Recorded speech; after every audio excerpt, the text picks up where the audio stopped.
Recipe गरम गरम खायची तर वेगळीच मजा असते. इकडे तळायचं काम चालू आहे आणि इकडे गरम आहे, खूप गरम. खालचे थंड झाले ते बघा. याचे पोळे असे जाड जाडच लाटायचे आहेत, एकदम पातळ नाही. अशी सुरी लांब लांब घ्यायची. पटापट पटापट भाजून काढले ना तर ते वरचे वरचे करपणार आणि आतमध्ये कच्चे राहणार. तेल बघा, त्याला जरा पण तेल राहत नाही, तेलकटपणा. नवीन रेसिपी पाहण्यासाठी लाईक करा, सबस्क्राईब करा आणि ही घंटी वाजवा.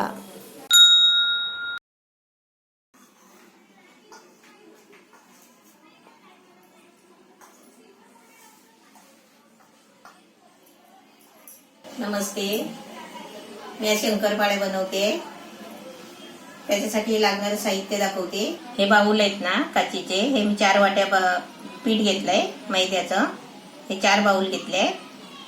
त्याच्यासाठी आहे ना अर्धा बाऊल घी घेतलाय, 1 बाऊल दूध घेतलाय, 1 चमचा तीळ घ्यायचे आहे, थोडंसं चवीपुरतं मीठ घ्यायचं आहे आणि थोडीशी हळद घ्यायची आहे. अर्धा चमचा वेलची पावडर घेते आणि 1 वाटी आपल्याला पिठी साखर घ्यायची आहे. आता मी पहिली पिठी साखर घेते. ही आपली पिठी साखर बनवलेली आहे, याचा व्हिडिओ माझा गेलेला आहे. पिठी साखर घेतली आहे 1 वाटी आणि अर्धा चमचा आपल्याला वेलची पावडर घ्यायची आहे. आता आपल्याला याच्यामध्ये पहिलं मीठ टाकायचं आहे चवीपुरतं. पिठामध्ये 1 चमचा तीळ टाकायचे. तीळ टाकून आहे ना शंकरपाळ्या चांगल्या लागतात खाताना. दाताखाली तीळ येतात ना, म्हणजे चावताना आहे ना छान वाटतात. आता पहिलं मी घी गरम करून घेते. आता मी पहिला गॅस पेटवते आणि घी गरम करून घेते.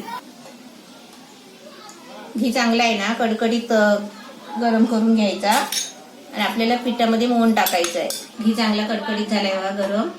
थोडा गॅस बंद करते आणि पिठामध्ये घी टाकून घेते. असा एवढा कडकडीत करायचा घी.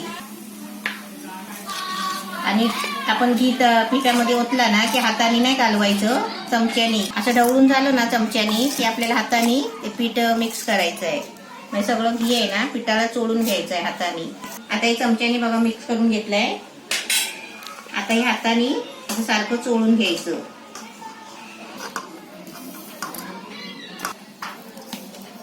चांगलं पीठ आहे ना 2 हाताने असं चांगलं त्याला घी चोळून घ्यायचं. आपलं पीठ बघा छान मिक्स झालंय.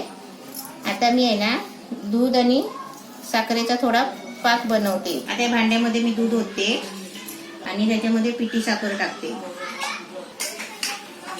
पिठी साखर आणि दूध आहे ना असं चांगलं मिक्स करायचं थंड करू. म्हणजे असं थंड असतानाच आपण असं मिक्स करून घ्यायचं आणि थोडी याला वाफ लावायला द्यायची आहे. दूध आणि साखर बघा मिक्स झाली आहे. आता थोडी मी गरम करून घेते. जास्त गरम नाही करायची आहे. तेव्हा साखर आहे ना दुधामध्ये विरघळेल एवढंच गरम करायचं आहे.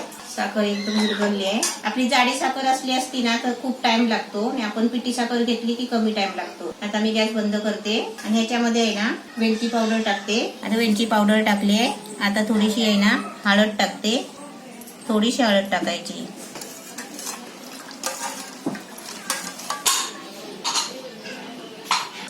हे आता छान मिक्स झालंय दूध आणि साखर. काय करते दील? दील कुठे गेली? तिच्या नवीन घरात बॉक्स मध्ये गेली.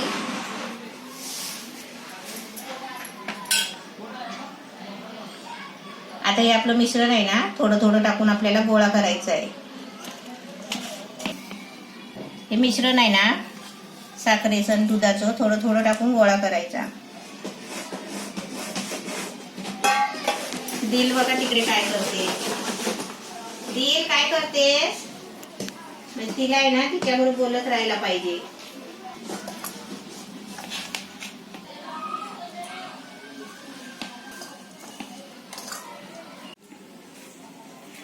पीठ बघ चांगला मळून झालाय आणि पीठ आहे ना एकदम मऊ नाही मळायचं आहे, थोडा कडक मळायचा आहे बघा. असं मळायचं आहे. आता अर्धा तास मी झाकून ठेवते आणि त्याच्यानंतर तुम्हाला शंकरपाळे करून दाखवते. पीठ मळून ठेवला होता अर्धा तास झालाय. आता त्याचे 4 गोळे केले आहेत बघा. 4 गोळे केले. आता हे 4 पोळ्या लाटायचे आणि कापायचे. ह्याचे पोळ्या असे जाड जाडच लाटायचे आहेत, एकदम पातळ नाही. कारण शंकरपाळे आहेत ना खुसखुशीत होणार. आणि याचं पीठ आहे ना एकदम पातळ नाही मळायचा, घट्ट मळायचा.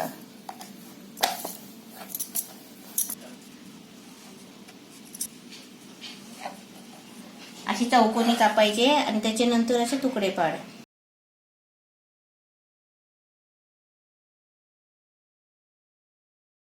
अशी सुरी लांब लांब घ्यायची. हा लांब खाली अशी लांब पकड. हा अशी. हा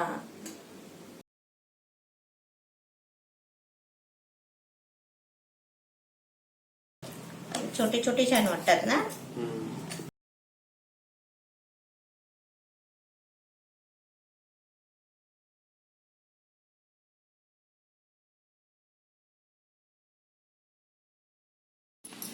असे छोटे छोटे कापायचे म्हणजे मिनी शंकरपाळे एकदम.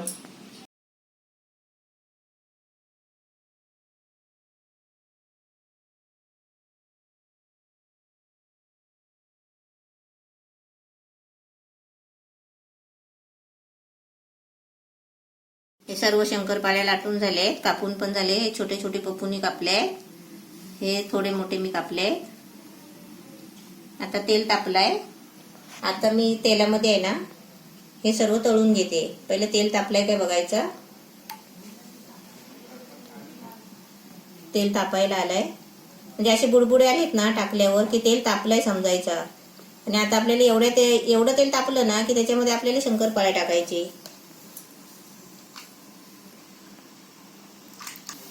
आता तेलामध्ये सोडताना भीती वाटते हातावर उडतं म्हणून आपण झाऱ्याने पण असे सोडू शकता, कारण तेल आहे ना हातावर उडतो. तेल तापायला आपण गॅस फास्ट करून ठेवतो ना, तर तेलामध्ये असे शंकरपाळे सोडलं की गॅस थोडा मीडियम करायचा आणि शंकरपाळे हळूहळू भाजायला द्यायचे. म्हणजे डायरेक्ट आपण फुल गॅसवर केले ना की ते बाहेरून करपतात आणि आतून कच्चे राहतात. असे भाजायला आले ना की असं सारखे म्हणजे ढवळत राहायचे, म्हणजे एक बाजूने आहे ना सर्व भाजतात. नाही तर काय होतं आपण ढवळत नाही राहिलं ना की एका बाजूने भाजतात एका बाजूने भाजत नाही. बघा एकदम छान फुलायला आले. शंकरपाळीला बघा लेअर कसे आले, कलर बघा यायला लागलाय. आता मी आहे ना गॅस बारीक करते आणि थोडे आहे ना ढवळत राहते, म्हणजे कसे माहितीये आतून पण चांगले भाजतील. छान कलर यायला लागलाय. आता शंकरपाळे सगळे वरती पोवत होते ना तेलावरती, ते आता सगळे बसले आहेत बघा खाली आणि थोडे थोडे बुडबुडे येतात आहेत. म्हणजे आपले शंकरपाळे रेडी झाले. आता मी हे काढते.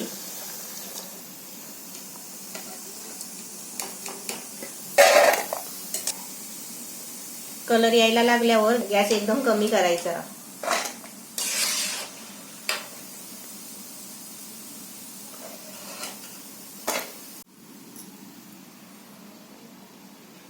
आता मी हा दुसरा बॅच टाकते. पहिला झालाय. असे झाऱ्याने सोडायचे कारण हातावर आहे ना तेल उडतो.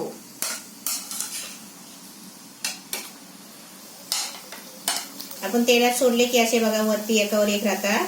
ते फक्त जरा असे हलवायचे थोडे. आता मी गॅस एकदम बारीकच केलेला आहे कारण तेल तापलेलं आहे. वाढवायची पण गरज नाही गॅस. आता मी थोडा गॅस आहे ना थोडा फास्ट केलाय. आता लेअर बघायचे. हे बघ पप्पू आता लेअर दाखव कसे सुटले. दिसतात पूर्ण. हा असे आपण टाकले ना की थोड्या टायमाने आहे ना हलवायचे नाही 2 मिनिटं. नाही तर आपण ढवळत राहिलो ना सारखं तर लेअर आहे ना सुटून मोकळे होणार. भाजायला द्यायचे थोडे थोडे. आणि आपण आहे ना इथे एका जागेवरच बसायचं. आपल्याला वाटलं चल पटापट करून घेऊया गॅस पास करायचं तर ते करपून जाणार. आणि आपण तिथेच बसून आहे ना व्यवस्थित आपण करत राहिलो ना गॅस कमी जास्त करत तर ते आपली डिश आहे ना चांगली बनते. नाही तर आपल्याला उशीर झालाय, घाई झाले, दुसरं काम करायचं आहे म्हणून आपण फुल गॅसवर पटापट भाजून काढले ना तर ते वरचे करपणार आणि आतमध्ये कच्चे राहणार. म्हणून आपण काय करायचं, घाई नाही करायची, असे आरामात तळून काढायची. आणि कोणती पण आपल्याला डिश बनवायची असेल ना तर ते आरामातच करायचे आणि टाइम काढून करायचा. आपलं पहिलं काय काम असेल ना तर ते आपलं पहिलं करून घ्यायचं. हे पण छान भाजले आहेत बघा. तेल बघा, त्याला जरा पण तेल राहत नाही, तेलकटपणा, लगेच सुकतात. शंकरपाळे मस्त छान होतात आहेत बघा, एकदमच मस्त खुसखुशीत आणि लेअरवाले, एकदम त्याला लेअर सुटले आहेत. चला मी तुम्हाला एक टेस्ट करून दाखवतो. आता बघायला एवढे सुंदर आहे तर खायला किती असणार. खा, पण मी त्यांना थोडस सांगते, छोटी मुलं घरात असतील तर त्यांना असं तेलाच्या जवळ घेऊ नका. आपण फराळ बनवताना त्यांना लांब ठेवा आणि आपण फराळ बनवा. बरोबर. आम्ही पण दिलला तिकडे ठेवलं. दिल आमची तिकडे ऑपोजिट डायरेक्शनला झोपली आणि हे जास्त कडक नाही, जास्त नरम नाही, एकदम खुशखुशीत झाले, एकदम व्यवस्थित. त्याला गोडपणा पण एकदम व्यवस्थित आहे. दिवाळीचे फराळ घाईघाईत बनवू नका, आरामात बनवा, पण स्वतःची काळजी घेऊन बनवा. तिकडे तळायचं काम चालू आहे आणि इकडे मी टेस्टिंग करतोय. आणि तेल जास्त एवढं लागलं नाही आणि एकदम व्यवस्थित आहे. तेलकट पण एवढे नाही आहेत, खुशखुशीत झालेत आणि लेयर्स पण त्याला चांगले आहेत. जास्त कडक पण नाही, जास्त नरम पण नाही आणि त्याला गोडपणा पण एकदम चांगला आलाय. इन शॉर्ट एकदम परफेक्ट रेसिपी आहे नेहमीप्रमाणे. आणि तुम्ही असे सर्व बनवा आणि कमेंटमध्ये सांगा की तुम्हाला आजची रेसिपी कशी वाटते. आणि तुम्ही बनवल्यावर आहे ना, तुमच्या पदार्थांची मला एक फोटो काढून पाठवा. कुठे पाठवणार फोटो? पप्पूच्या मोबाईलवर.